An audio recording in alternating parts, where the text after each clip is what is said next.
Sir இப்போ இந்த crypto பயன்படுத்துறதுனால எதுக்கு வாங்கினாங்க அப்படிங்கிறது, வாங்கினாங்க ஏமாந்துட்டாங்க அதெல்லாம் சரி. ஆனால் ஆக்ட்ரஸை வச்சு ஒரு பிராண்டிங்காக தானே சார் பயன்படுத்துகிறாங்க.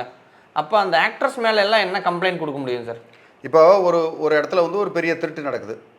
இது எப்படின்னா, இங்கே இங்கே பொருளை கொண்டு வந்து இங்கே வச்சிங்கன்னா இந்த பொருள் வந்து டபுள் ஆகும், ட்ரிபிள் ஆகும்னு ஏதோ ஒன்று சொல்கிறாங்க அப்படின்னு வச்சுக்கோங்க. இங்கே இந்த இடத்துல முதலீடு பண்ணிங்கன்னா அப்படின்னு இப்போ வந்து ஆக்ட்ரஸ் வந்து நடிக்கிறாங்க.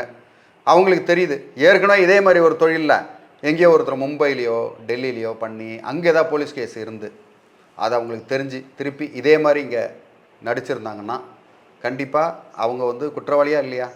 இந்த மாதிரி பொதுமக்களை ஏமாத்துறதுக்கு தான் விளம்பரம் பண்ணுறாங்கன்னு தெரிஞ்சால் அந்த இடத்துல வந்து குற்றவாளிகள் தான் அவங்க. ஸோ இப்போது பொறுத்த வரைக்கும் காவல்துறை மேபி அவங்க வந்து பாண்டிச்சேரியில் நடந்த குற்றம் மாதிரி வேற எங்கேயாவது இதே குற்றம் நடந்து அதில் எஃப்ஐஆர் பதிவுப்பட்டு இவங்க அதில் இருந்திருந்தாங்கன்னா, ரெண்டாவதாக இவங்க அதை செஞ்சுருந்தாங்கன்னா இது தெரிஞ்சு தான் செய்கிறாங்க அப்படின்னு ஊர்ஜிதம் ஆகுது. ஸோ தெரிஞ்சு செய்யும்போது அது தவறு தான்.